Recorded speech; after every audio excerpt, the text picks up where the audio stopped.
It's a nice one. But this is interesting. After me saying about PP maybe being logarithmic rather than linear, someone came along and they got curious and they did the maths. They did the math. Quickly tried to create a formula that could achieve this onto a scale where instead of 500 to 1,000 taking the same time as 1,000 to 2,000, it'd be 1,000 to 1,500 taking that amount of time instead. So they threw a little bit of maths in. Limiting of x to less than 500 for the formula is a result of how it would make PP values less than 500 slightly inflated, such as making an old value of 250 become 292. Granted, this might be better behavior. Kept the first 500 for the red just so it's clear what it looks like. So, yeah, it's like... This is kind of what I was talking about, you know? This is kind of what I was thinking. I guess, like, not at the same time. This is an interesting graph, but if this is correct, it would be like, 1,000 being 800 is interesting. 1,500 being 1k is also interesting. Like, if that's if 1k took 2 years, or like 12 years instead of 6, maybe, from 500. Listable notable PP records with their new values. Remote control goes from 517 to 512. Best friends being 611. Freedom Dive 4 dimensions. Hard Rock going down to 689. It squashes PP quite effectively, right? Where each, like, subsequent milestone gets a little bit more difficult to achieve. Like, 1,000 being, 1.5k is crazy, but it makes sense, right?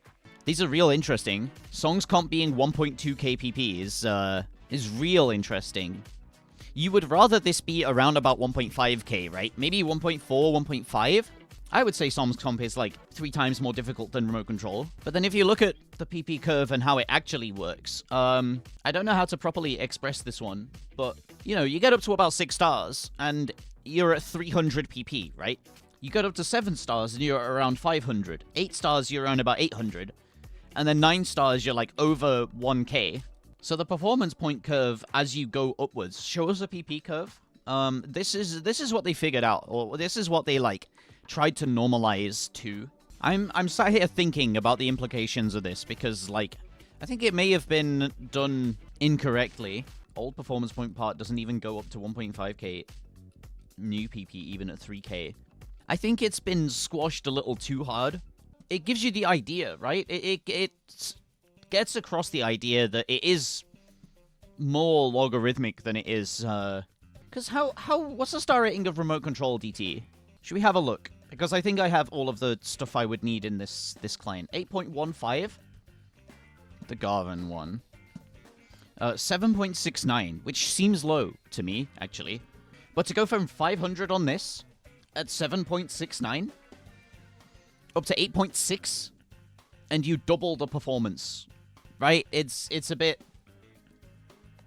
Like, it could have even been the first 600 if they'd got better accuracy, but, like, 8.6 stars being double that, to go then valley 9.8 for 1.5k, and then you go, what's it called? Songs comp.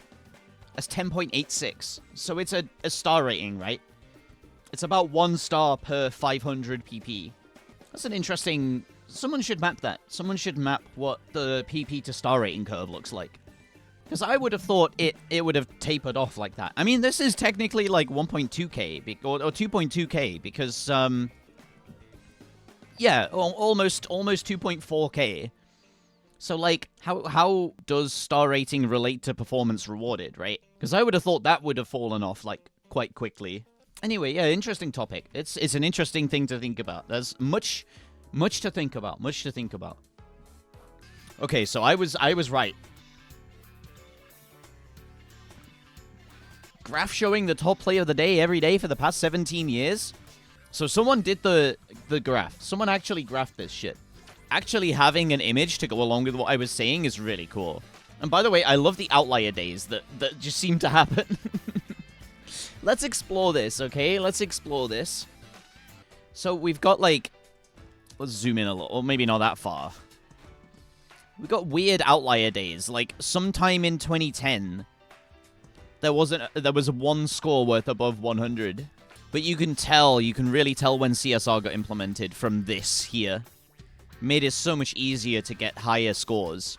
Either way, look at the way the graph curves. There is a very pronounced straight line here. Or so you would think. Because if it follows that line here that seems to be forming. Yeah, looks good. Maybe up a little bit. Yeah, that'll do. So you can see, right, it follows this bit. Close enough. Everything is below the line at the start, though. Everything starts being above the line at the end. And then it just starts to follow a curve upwards like that. Right? And that happened before CSR. I mean, we can, like... Oh. Let's do that with the end of it here. CSR? What CSR? There we go. So you can see, like, CSR wasn't the cause of this recent spike, right? If we just disappear it, if we just hide it from view. But you can also see, like, a logarithmic curve on the bottom of the PP per day, like a highest score each day, which means that the range of skill must be getting higher. But that makes perfect sense, right? That just makes perfect sense. Sometimes the top players won't log on in a specific day. Let's do that, and then let's do that. Does that look about right? But you can really see where we kind of lacked behind progress a little bit here. Maybe just because no one could get past the barrier, right? And then the same thing happened here with 1.3k, where we peaked quite high, and then we struggled to catch up again. It's interesting when you plot it like that. What are the dates in that empty area? This is between the Freedom Diver 900 and the next 900, which I can't remember which one it was. It was Carthy Honesty, right? Yeah, the raw dataset for this is in the Reddit thread. You can see where the line starts to diverge, right? So there's expected if it's linear, and there's reality. Also, they plotted it from 0, which was a mistake. Let me grab a blue dot real quick. It's about there, right?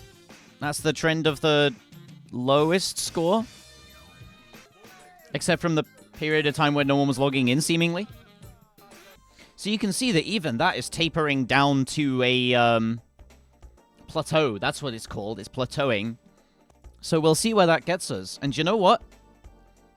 As a little extra, let's see this again. Let's grab it. And then let's normalize.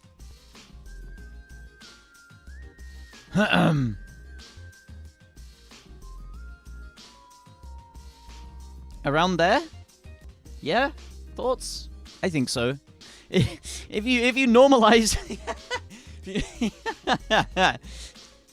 you normalize for the boost in PP that everyone got from combo score rework, it actually still fits the curve, right? Yeah? No? I'm not seeing things here, am I? So everyone being like, oh, combo scoring made it so much easier. Oh, the Wu-Ting made it so much easier. But like, this was a thing even before the Wu-Ting. This was a thing even before combo scoring, like all the way back here, right?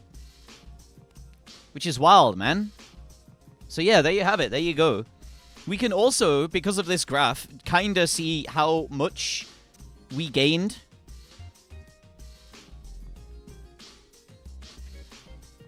Ooh, okay. So, I guess CSR put us ahead by, like, what, almost 200 PP? I don't think anything here has been out of what I expected, to be honest. Like, apart from this random 900 that Freedom Diver got. Like, this just fits the curve, you know? And even this, like, you can see when there is a real big outlier, the next record goes below the curve. You can see this one here, the big 400, to then have to wait until the next big 400. The big 900 to then have to wait for the next 900, to then be above the curve again, to then be below the curve again. It just... I love numbers, man. I love numbers. Numbers are amazing. You can really see that this is going to plateau at some point, and this is exponential. This will just keep going up unless it is tapered. And it'll be like an S-bend, right? Where at some point this will keep going off exponentially like that.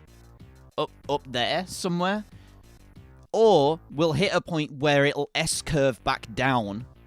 And this will have already plateaued to be like 0.0001 rate of increase or something. Do you think having a PP crunch? It could be funny. People will get really upset about it. But I wouldn't say no. You easily lose track of big numbers. I can't count past 3. That's why I play aim slot. I like this graph. I like this graph a lot. It was really cool to see, I guess, the results of an actual investigation into this stuff. On the Bubbleman Twitch channel, we love debates like this. We love conversations like this, because we love uncovering the truth. We love wading through all of the shit that there is, all of the information that exists, to find these morsels, these crumbs of what is genuinely really cool data pattern and analysis. Like, you don't know how happy this makes my little autism brain. It's like, number makes sense? Yeah! Like, fucking awesome, dude. It's fucking awesome. More like it, please. More like it.